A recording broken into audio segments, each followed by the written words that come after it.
Lesotho Prime Minister Matekane has welcomed the European Union delegation in Maseru. That's more than half of the 27 EU member states who are in Maseru as part of the celebration of the Europe Month. The highlight of the Lesotho EU celebrations will see the signing of 3 transformative programs to the tune of 10 million euros, approximately 205 million rands. These projects are earmarked for an inclusive Lesotho renewable energy and the cooperation facility and support measures for civil society. Europe says they are in the Mountain Kingdom to pledge their unwavering commitment to the Lesotho EU's decades-long solidarity, collaboration and mutual growth. This year's occasion is significant as it commemorates 25 years of the African Union-European Union Partnership, an intercontinental alliance that has championed peace, sustainable development and people-centered government. Both parties wish to see mutual and meaningful benefits. For more on this, we're joined by Head of EU Mission in Lesotho, Ambassador Paola Amadei. Very good evening to you. Thank you for your time, Ambassador. The EU delegation is in Maseru. As we look to the important celebrations that will be taking place, how significant is such a development? Thank you very much for your interest. Every year we celebrate a partnership dialogue. It's an opportunity to look back at what has happened in the course of the year and plan for the future.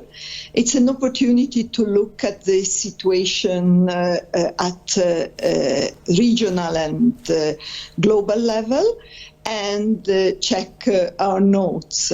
So this year the interest is related to the fact that we had the largest ever delegation from European member states in Maseru.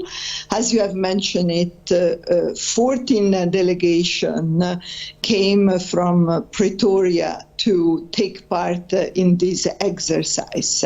And indeed, traditionally, the dialogue is also accompanied by a cooperation event, the launch of the yearly cooperation program, and to the tune this year of 16 million euro, that is 337 million rand.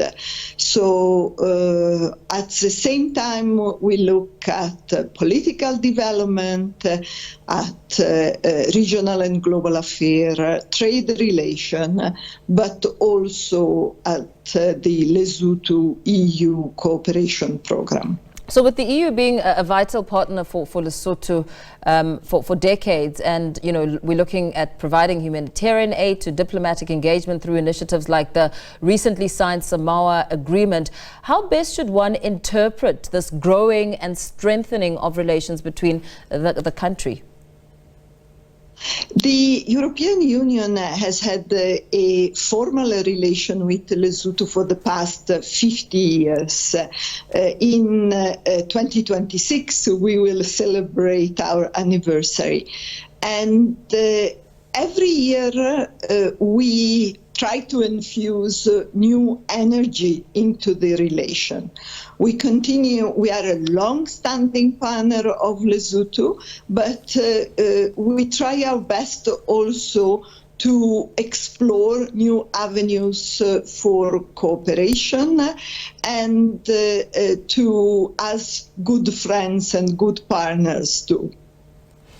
So, with the US no longer a reliable partner and Lesotho now listed among countries in which the Trump administration wants to close its embassies, cancelling of aid, imposing those steep tariffs, and the threat that could have on Lesotho's already embattled textile sector, do you think that this is now providing an opportunity for the EU? Is there an opportunity in terms of expansion and leverage?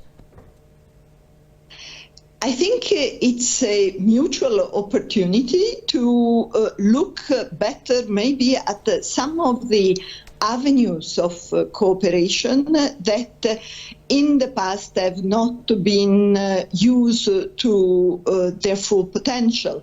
I'm thinking, for instance, to the economic partnership agreement between the SADC country and the EU.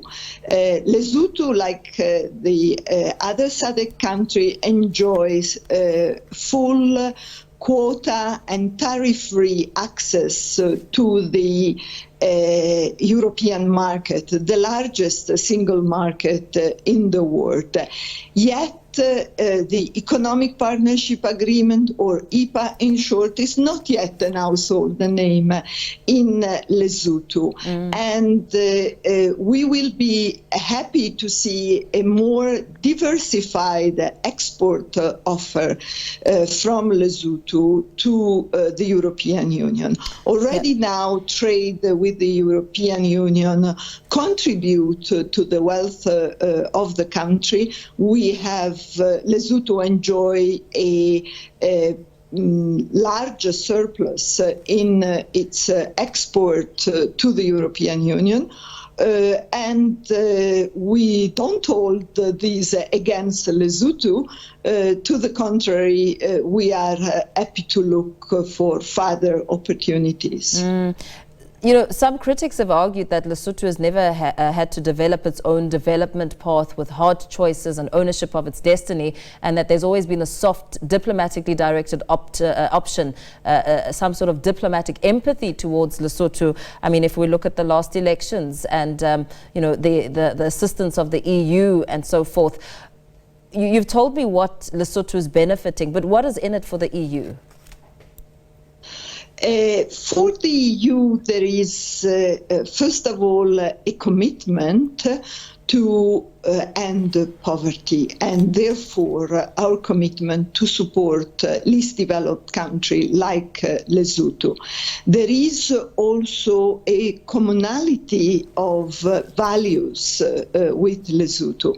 We are committed, supported of the multilateral system, of a rule-based international order, and we partner in a number of cases. I would just like to make an example. Yes. Lesotho has subscribed to the energy pledge, which has been launched in 2023 by the European Union during the COP28. And its objective by all the participants is to triple renewable energy production and to double energy saving. So we are together in reducing our environmental footprint and contributing to mitigate the impact of climate change. So that's what's in it. It's not a direct benefit, but it's more a common commitment between Team Europe and Lesotho. Very well. Thank you so much for your time this evening. EU mission in Lesotho Ambassador Paola Amadei.